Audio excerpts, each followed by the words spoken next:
We think it's significant, and think you do too, that no other market research podcast other than this one was named in 2019 and 2020 as one of the very best in the marketing research field.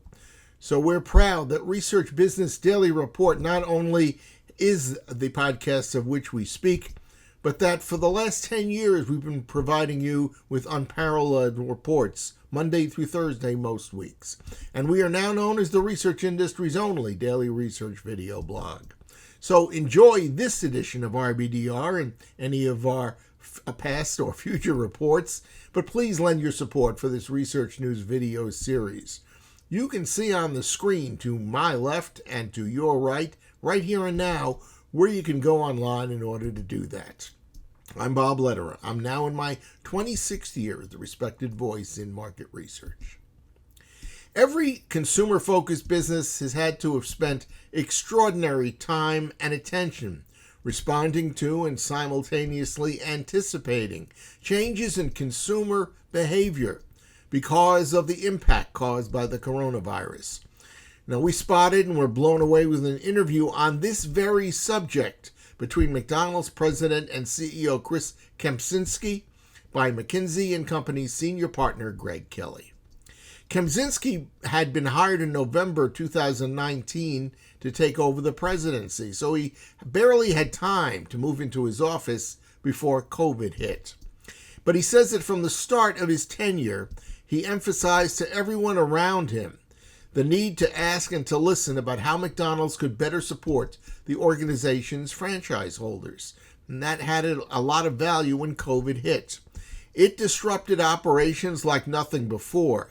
Obviously, there were many locations that were closed in many areas. And the second quarter of 2020 became McDonald's worst ever quarter. Cash flow was down $2 billion. And there was a stressed out, anxiety-ridden franchise network. Kempczinski communicated more management's plan to build confidence and to draw feedback, so much so that by the end of 2020, 90% of those who had been surveyed said they felt supported by management.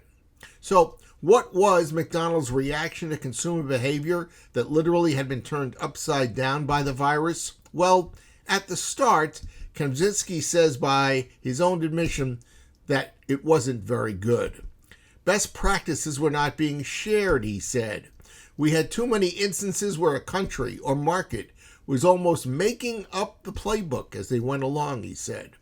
But we've learned during the pandemic that if we simplify our business on what we're great at, like drive-through and our core menu items, that there's a fantastic benefit for our customers. The most important core element in McDonald's P&L weren't obvious before COVID, but then an up-close examination caused by the virus made clear the effects and the understanding of those elements. And Kempczinski stated that the QSR chain is committed to keeping its business simple. One of McDonald's pre-COVID growth areas had been delivery. It was mostly international in its scope, but it had grown from 1 billion to 4 billion plus in 2019. Bolstered by the help of third parties, 30,000 of McDonald's restaurants actually were delivering as of 2020.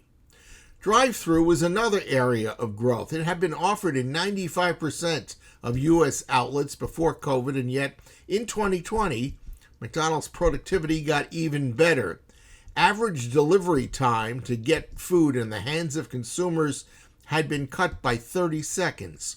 We think we can get even faster, said Kempczinski, who added that there's a new focus on digital and delivery to do just that.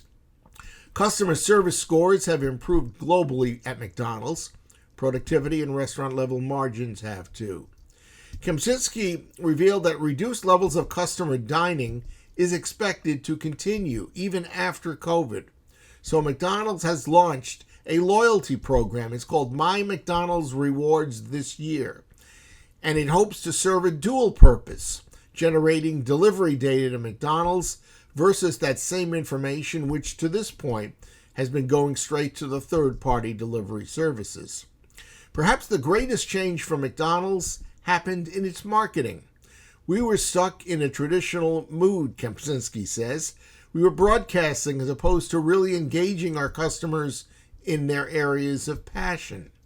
COVID is also motivating a more dynamic McDonald's presence in social media, what Kempczinski terms a constant iteration mode. He declared that his creative teams have to be nimble. You hear feedback, he says, you need to pivot and to respond appropriately. Kempczinski's interview closed with the revelation that he's busy reading something most appropriate, 10 Lessons for a Post-Pandemic World, written by Fareed Zakaria. That's a wrap on this edition of the Research Business Daily Report. We thank you for viewing today's video. Each day, as you know, we work to give you a news item, an insight, or a commentary that you're just not going to find anywhere else. We hope that you appreciate our work enough to consider becoming an RBDR Patreon supporter. In other words, to commit to a small ongoing monthly contribution. Now, if that strikes a chord with you, please visit our exclusive crowdfunding platform at patreon.com/RBDR. We hope you have a good research day and that we will see you here again tomorrow for some more valuable information. Until then, please stay safe.